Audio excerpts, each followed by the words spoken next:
You know, Puffy's sons and my sons have been best friends since they were 6, 7 years old. I didn't make it happen and Puffy didn't make it happen. One night I was at my house and Puffy's son was over about like 9 o'clock. I'm like, cuz, what time you going home?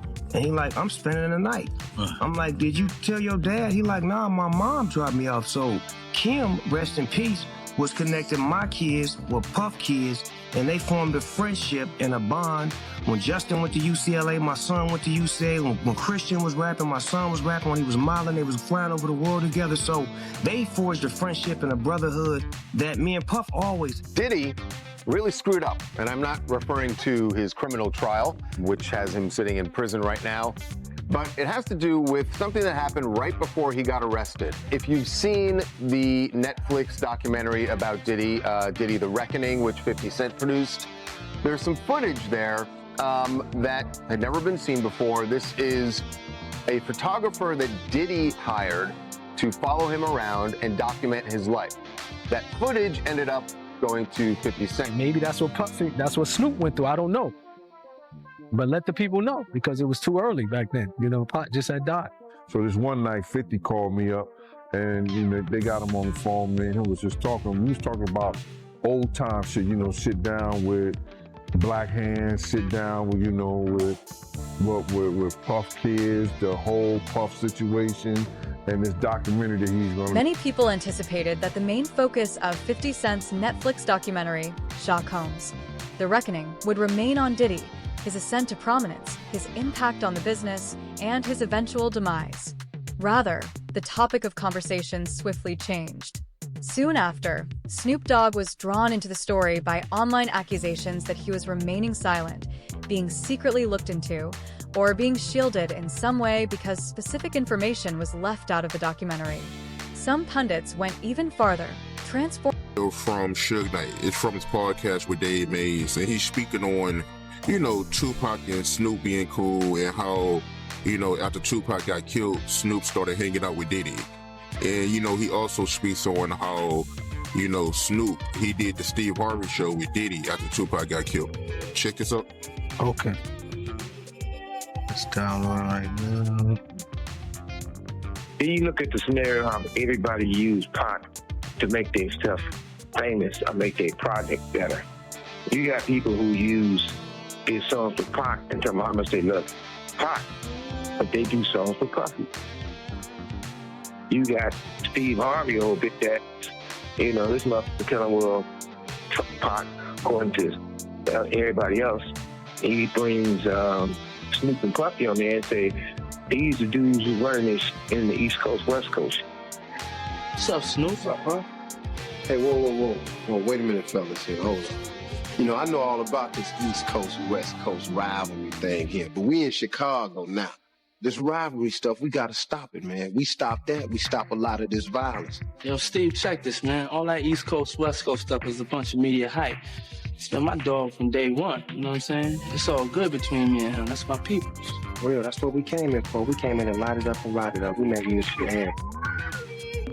Now, Pac, if you love Pac so much, how you with the motherfucker that everybody say got something to do with the first get down that happened to Pac in New York, then the second one. What you think about Suge comments? And I never asked you this before, but did you have an issue with Snoop hanging out with Diddy after Tupac got killed? I always felt that was wrong. I'm gonna just keep it real. I'm talking about from that, like now, okay.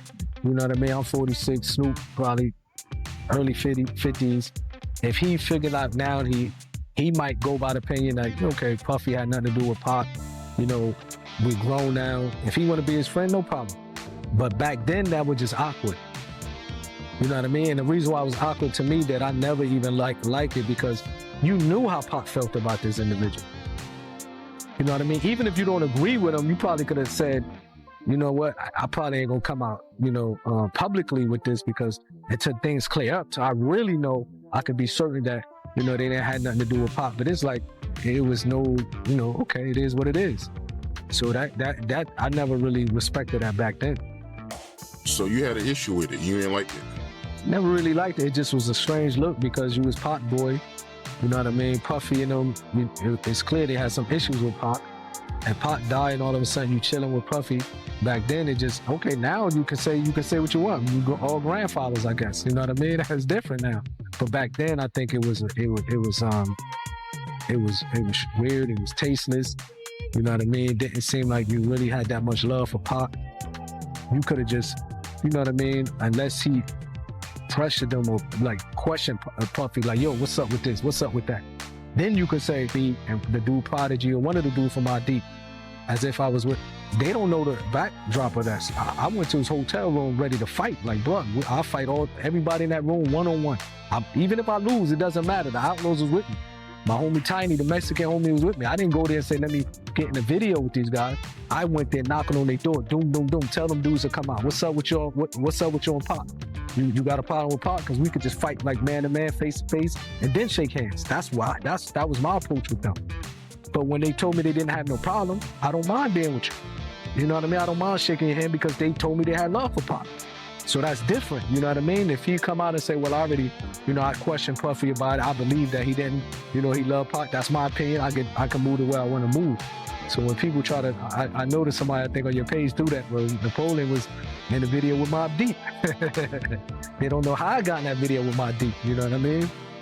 I pulled up on him and but I'm the type of person, I never been a bully type of person. You know what I mean? If I talk to a person like a man and they tell me face to face, look, I got love for Pac, I'm comfortable to know if I can look in their eyes, if I believe what they said, I have the right to say, okay, no problem, I believe you. You know what I mean? And maybe that's what Snoop went through, I don't know. But let the people know, because it was too early back then. Pac just had died. You know what I mean? Like, he had the right to say, the reason why I'm rolling with Puffy, I questioned him about my homie, he gave me this answer. So then he did what he had to do, but it just, you know what I mean? I never really agree with that, to be honest. The same way I couldn't be on the stage with him. When they wanted to do that tribute, I just couldn't do it. Like, I really felt